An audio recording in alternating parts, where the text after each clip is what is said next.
ಎಲ್ರಿಗೂ ನಮಸ್ಕಾರ. ಈ ದಿನ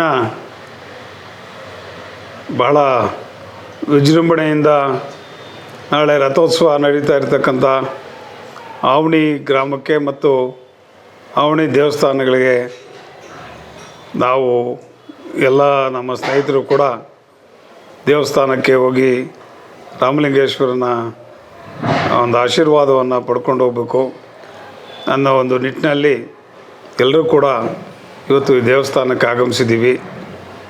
ಜೊತೆಗೆ ದೇವಸ್ಥಾನದ ನಂತರ ನಮ್ಮ ಗ್ರಾಮ ಪಂಚಾಯತಿಯ ಮಾಜಿ ಅಧ್ಯಕ್ಷರು, ಗ್ರಾಮ ಪಂಚಾಯತಿ ಮಾಜಿ ಅಧ್ಯಕ್ಷರು, ನಮ್ಮ ಮಹಿಳಾ ವಿಭಾಗದ ಮುಖಂಡರು ಆದಂಥ ಶ್ರೀಮತಿ ಲಕ್ಷ್ಮೀಪ್ರಿಯರವರು ತಮ್ಮ ಮನೆಗೆ ಬಂದು ಒಂದು ಚಹಾ ತಗೊಂಡು ಹೋಗಬೇಕು ಅನ್ನೋ ಒಂದು ಮೇರೆಗೆ ಇವತ್ತು ಅವ್ರ ಮನೆಗೆ ನಾವು ಚಹಾ ತಗೊಂಡು ಹೋಗೋದಕ್ಕೋಸ್ಕರ, ಚಹಾ ಕುಡಿದು ಹೋಗೋದಕ್ಕೋಸ್ಕರವಾಗಿ ಎಲ್ಲ ಸ್ನೇಹಿತರು ಕೂಡ ಇಲ್ಲಿ ಆಗಮಿಸಿದ್ದೀವಿ. ಆವಣಿ ಜಾತ್ರೆ ಬಹಳಷ್ಟು ಸುತ್ತಮುತ್ತಲಿನ ರಾಜ್ಯಗಳಲ್ಲೇ ಭಾಳ ಪ್ರಸಿದ್ಧವಾದಂಥದ್ದು. ಅದರಲ್ಲೂ ಕೂಡ ನಮ್ಮ ತಾಲೂಕಿನಲ್ಲಿ ಆವಣಿ ಜಾತ್ರೆ ಬಿಟ್ಟರೆ ಮತ್ತೊಂದು ಗಟ್ಟು ವೆಂಕಟರಮಣ ಸ್ವಾಮಿ ಜಾತ್ರೆ ಅನ್ನೋ ಈ ಎರಡೂ ಜಾತ್ರೆಗಳು ಕೂಡ ಬಹಳಷ್ಟು ಪ್ರಸಿದ್ಧವಾದಂಥದ್ದು. ಅದರಲ್ಲಿ ಆವಣಿ ಜಾತ್ರೆ ಏನಿದೆ, ಲಕ್ಷಾಂತರ ಭಕ್ತರು ನಾಳೆ ದಿವಸ ಆಗಮಿಸಿ ಈ ರಥೋತ್ಸವವನ್ನು ಕಣ್ತುಂಬಿಕೊಳ್ಳುವಂಥ ಒಂದು ಭಾಗ್ಯ ನಮ್ಮ ತಾಲೂಕಿನ ಜನತೆಗೆ ಮತ್ತು ಸುತ್ತಮುತ್ತಲಿನ ತಾಲೂಕುಗಳು ಎಲ್ಲ ರಾಜ್ಯಗಳಿಂದ ಕೂಡ ಭಕ್ತ ಸಾಗರ ಹರಿದು ಬರ್ತಾ ಇದೆ. ಏನು ಈ ಜಾತ್ರೆ ಅಂಗವಾಗಿ ಈಗಾಗಲೇ ಪೊಲೀಸ್ನವರು ಕೂಡ ಭಾಳ ಬಂದೋಬಸ್ತನ್ನು ಮಾಡಿದ್ದಾರೆ, ಒಳ್ಳೆಯ ರಕ್ಷಣೆಯನ್ನು ಕಲ್ಪಿಸ್ತಾ ಇದ್ದಾರೆ. ಹಾಗೂ ಭಕ್ತಾದಿಗಳಿಗೆ ಮತ್ತು ಹಸುಗಳನ್ನು ಮಾರುವವರು ಕೂಡ ನಮ್ಮ ಗ್ರಾಮ ಪಂಚಾಯತಿ ಅಧ್ಯಕ್ಷರು ಮತ್ತು ಇನ್ನೆಲ್ಲ ನಮ್ಮ ಮುಖಂಡರು ಕೂಡ ಸೇರಿ ಒಳ್ಳೆಯ ಸೌಲಭ್ಯಗಳನ್ನು ಮಾಡಿಕೊಟ್ಟಿದ್ದಾರೆ.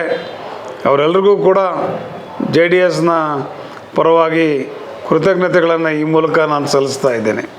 ಮತ್ತು ಏನು ಈ ರಾಮಲಿಂಗೇಶ್ವರನ ಆಶೀರ್ವಾದದಿಂದ ಮುಂದಿನ ದಿನಗಳಲ್ಲಿ ಒಳ್ಳೆಯ ಬೆಳೆ, ಮಳೆ ಮತ್ತು ಜನರೆಲ್ಲ ಸಮೃದ್ಧಿಯಾಗಿ ನೆಮ್ಮದಿಯಿಂದ ಜೀವನ ಮಾಡಲಿ ಅಂತೇಳಿ ಈ ಮೂಲಕ ನಾನು ಹಾರೈಸ್ತಾ ಇದ್ದೀನಿ. ಗ್ರಾಮ ಪಂಚಾಯತಿ ಸದಸ್ಯರಾಗಿ ನಿಮ್ಮ ಪಕ್ಷದಲ್ಲಿ ಒಂದೇ ಇದೆ, ಹಾಗೆಯೇ ಮಹಿಳಾ ಹಾಲಿನ ಒಕ್ಕೂಟದಲ್ಲಿ ಇದೆ. ಗ್ರಾಮ ಪಂಚಾಯತಿ ಅವರಿಗೆ ಮುಗಿದಿದೆ.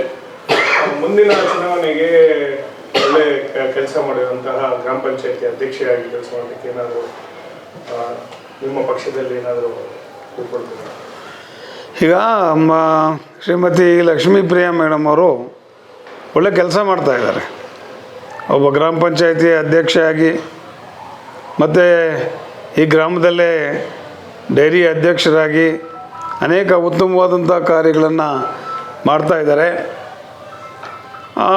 ಅವ್ರಿಗೆ ಕೆಲಸ ಮಾಡ್ತಾಯಿರೋ ಹಾಗೇ ನಮ್ಮ ಮಹಿಳೆಯರಲ್ಲಿ ಅತ್ಯುತ್ತಮವಾಗಿ ಕೆಲಸ ಮಾಡಿಕೊಂಡು ಎಲ್ಲರ ಜೊತೆ ಒಡನಾಟ ಇಟ್ಕೊಂಡು ಒಬ್ಬ ನಾಯಕಿಯಾಗಿ ಹೊರಹೊಮ್ಮಿದ್ದಾರೆ.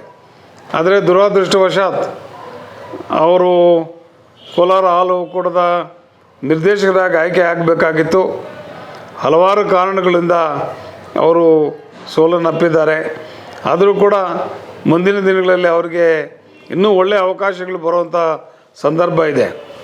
ಅದು ಯಾಕೆಂದರೆ ಈ ಸಂದರ್ಭದಲ್ಲಿ ನಾವು ಯಾವುದೇ ಆಶ್ವಾಸನೆ ಇನ್ನೊಂದು ಕೊಡ್ತಕ್ಕಂಥದ್ದಲ್ಲ. ಮುಂದಿನ ದಿನಗಳಲ್ಲಿ ಯಾಕೆಂತಂದರೆ ರಿಸರ್ವೇಷನ್ಸ್ ಇದೆ ಮತ್ತು ಇವೆಲ್ಲ ಇದೆ. ಇವೆಲ್ಲ ನೋಡಿಕೊಂಡು ಸಂದರ್ಭ ಬಂದರೆ ಅವರಿಗೆ ಉತ್ತಮ ಅವಕಾಶವನ್ನು ಪಕ್ಷದಿಂದ ಒದಗಿಸ್ಕೊಡ್ತೀವಿ ಅಂತೇಳಿ ನಾನು ಹೇಳೋದಕ್ಕೆ ಇಚ್ಛೆ ಪಡ್ತಾಯಿದ್ದೀನಿ.